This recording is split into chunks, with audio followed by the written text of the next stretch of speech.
Assalamualaikum warahmatullahi wabarakatuh. Perkenalkan, nama saya Aurora Kaila Sangitansyah dengan NPM 22351165. Di sini saya akan mempresentasikan tentang Python lanjutan di pertemuan 2. Nah, yang pertama ada seleksi.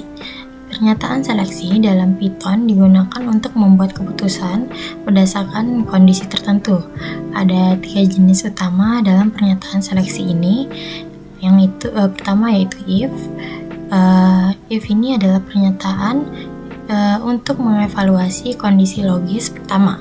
Jika kondisi tersebut bernilai true, blok kode di dalamnya akan dijalankan. Pernyataan if wajib menyertakan sebuah kondisi, yaitu ekspresi logika yang menghasilkan true or false. Yang kedua yaitu elif. Elif merupakan singkatan dari else if, digunakan untuk mengevaluasi kondisi tambahan jika kondisi dalam if atau elif sebelumnya bernilai false.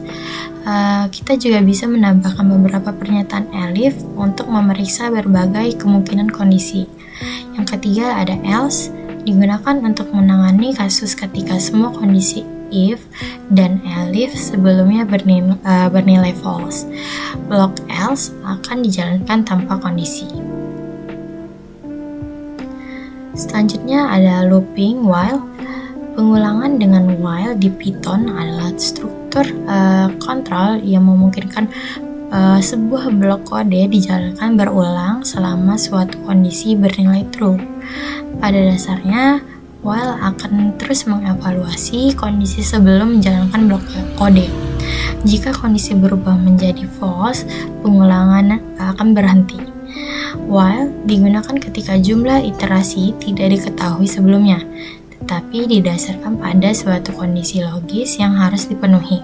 Setiap iterasi dimulai dengan pengecekan kondisi dan hanya akan dieksekusi jika kondisi tetap true. Jika kondisi awal sudah bernilai false, maka blok kode di dalam while tidak akan pernah dijalankan.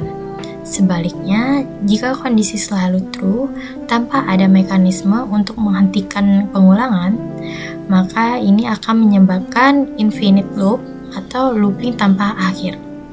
Untuk mengontrol perilaku pengulangan, Python menyediakan mekanisme tambahan seperti break untuk menghentikan pengulangan meskipun kondisi masih bernilai true, continue untuk melewati iterasi saat ini dan melanjutkan ke iterasi berikutnya.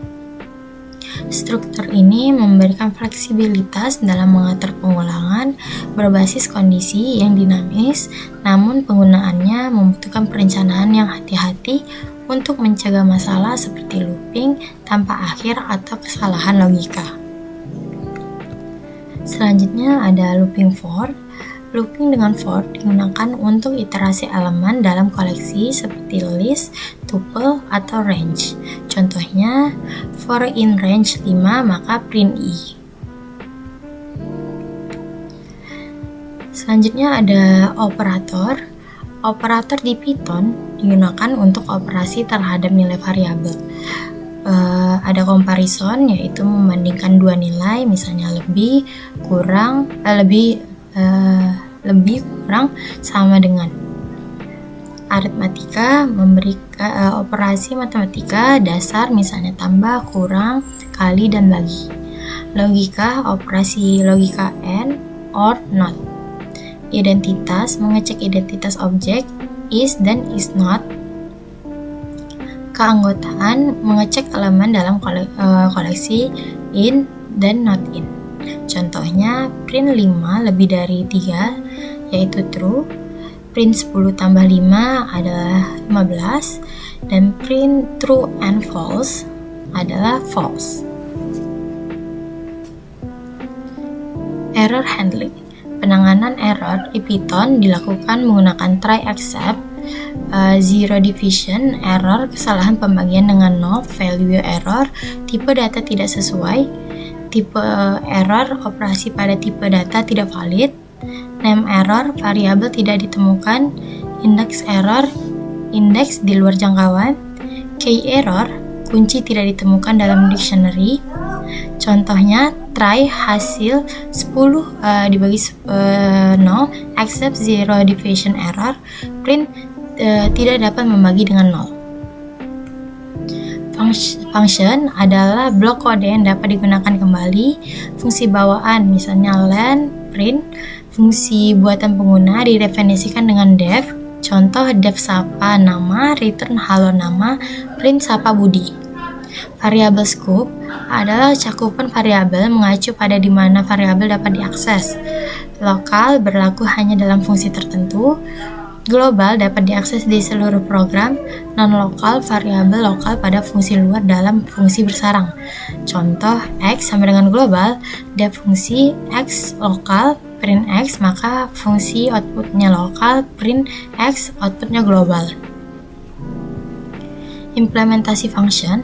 Dalam Python, fungsi adalah blok kode terorganisasi yang dirancang untuk menjalankan tugas tertentu. Fungsi dapat digunakan menggunakan kata kunci def dan dapat menerima input parameter menggambarkan output nilai, serta mendukung fungsi bersarang. 1. Parameter fungsi. Parameter adalah variabel yang didefinisikan dalam tanda kurung saat mendeklarasikan fungsi. Mereka digunakan untuk menerima input saat fungsi dipanggil. 2. Mengembalikan nilai atau return. Fungsi dapat menghasilkan output dengan menggunakan pernyataan return. Nilai yang dikembalikan dapat berupa tipe data tunggal seperti integer atau string, atau tipe data kompleks seperti list, tuple, dictionary, atau bahkan fungsi lain. Yang ketiga, fungsi bersarang. Fungsi bersarang adalah fungsi yang didefinisikan di dalam fungsi lain. Fungsi bersarang berguna untuk menciptakan lingkungan lokal untuk fungsi tertentu, menjaga variabel tetap bersifat lokal untuk fungsi tersebut. Sekian penjelasan dari saya, lebih kurangnya mohon maaf. Assalamualaikum warahmatullahi wabarakatuh.